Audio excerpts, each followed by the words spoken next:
Hello guys, pag-usapan lang natin ang breaking news. Ayon kasi sa balita, Catherine Bernardo at Mayor Mark Alcala binanatan sa isyong nag-iwalay na. Yan kasi ang mga napapag-usapan na tila gulong-gulo na ang Pilipinas. Nakikisali pa daw sina Mayor Mark Alcala at Catherine Bernardo. At lalong-lalo na bumagsak pa ang nasabing teleserye ni Catherine Bernardo at James Reid sa kanilang bagong teleserye sa telebisyon.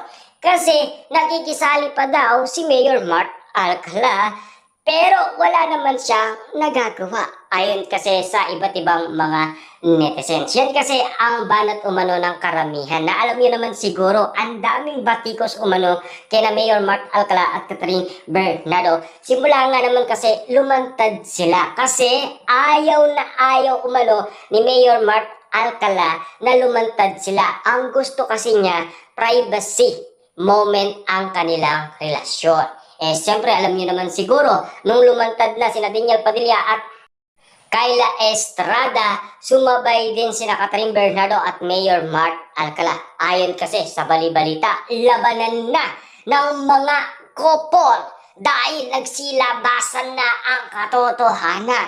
Dahil lumitaw na ang mga ayuda galing umano kina Mayor Mark Alcala at Catherine Bernardo, lalong-lalo na kasi kina Daniel Padilla at Kayla Estrada. Umuusok noon ang bawat issue dahil sa lumitaw na sina Mayor Mark Alcala at Catherine Bernardo.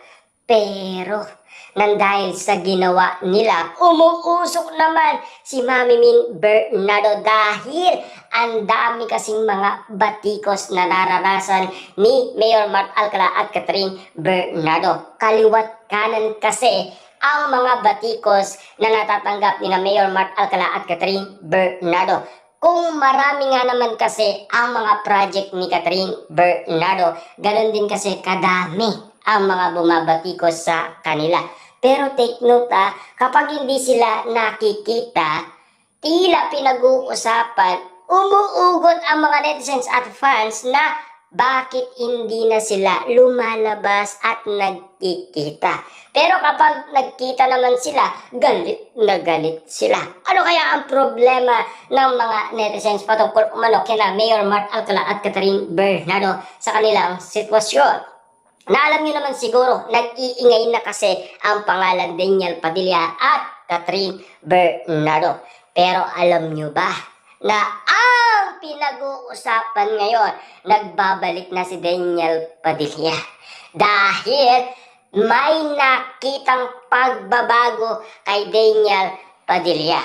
Bumalik na ang dating Daniel Padilla. Kasi alam niyo naman siguro kung bakit napapag-usapan, naglalaylo na. Sumunod naman itong si Catherine Bernardo. Alam niyo ba na si Catherine Bernardo ay pilit ginagaya si Daniel Padilla? Unang-una, si Daniel Padilla, sumuot siya ng regalo ni Catherine Bernardo. Gumaya naman itong si Catherine Bernardo. Nagparamdam din siya at sinuot ang damit ni Daniel Padilla at pumunta sa AB Clinic. Nangyari yan 2025. At lalong-lalo na, nauna si Daniel Padilla bumili ng nasabing Toyota Land Cruiser. At sumunod naman itong si Catherine Bernardo. Bumili din siya.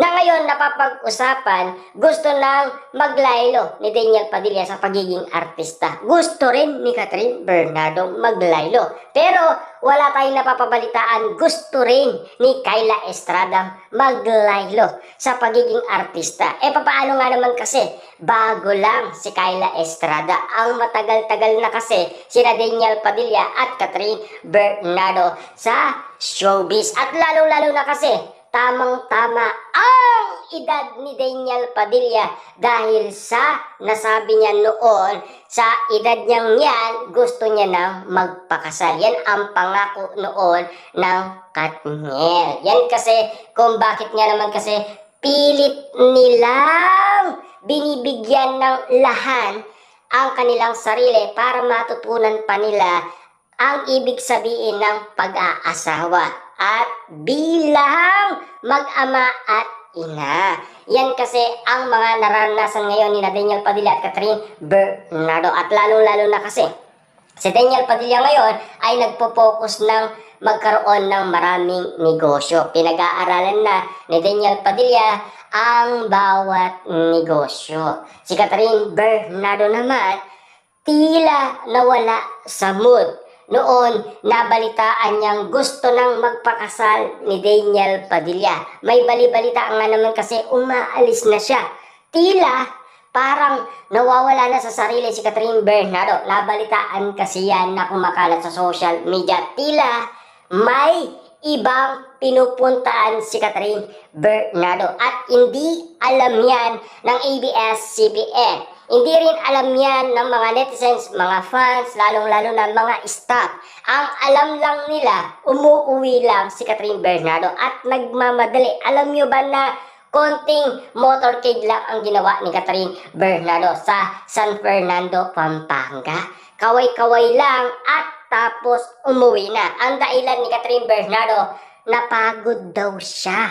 Pero ayon naman sa staff, konting kaway-kaway lang daw ang ginawa ni Catherine Bernardo. Kaya nga naman kasi napagalitan ng ABS-CBN ang mga staff ni Catherine Bernardo at hindi daw nila alam kung ano ang talaga ang tunay na kadahilanan kung bakit nga naman kasi umalis si Catherine Bernardo.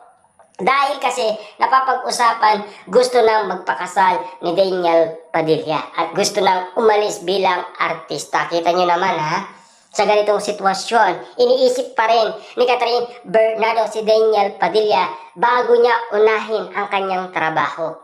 Talagang grabe, mahal na mahal ni Catherine Bernardo si Daniel Padilla. Pilit niyang inahabol itong si Daniel Padilla. Na alam niyo naman siguro, gusto pa nila ang isa't isa, pero pinapakita lang nila with action, pero wala naman silang sinasabi. Pero kapag sila ay nagsama na, baka doon na makita ang ibig sabihin kung ano ang mga prediksyon at kung bakit sila naglalaylo bilang artista. Kasi gusto na nilang magpakasal. Tandaan, si Catherine Bernardo, pangarap niya sa beach wedding siya ikasal tulad ni Daniel Padilla. Yan kasi ang matagal-tagal din nila ang pinapangarap na sana matuloy-tuloy na. Yan din kasi ang pangarap ng mga Katniel fans.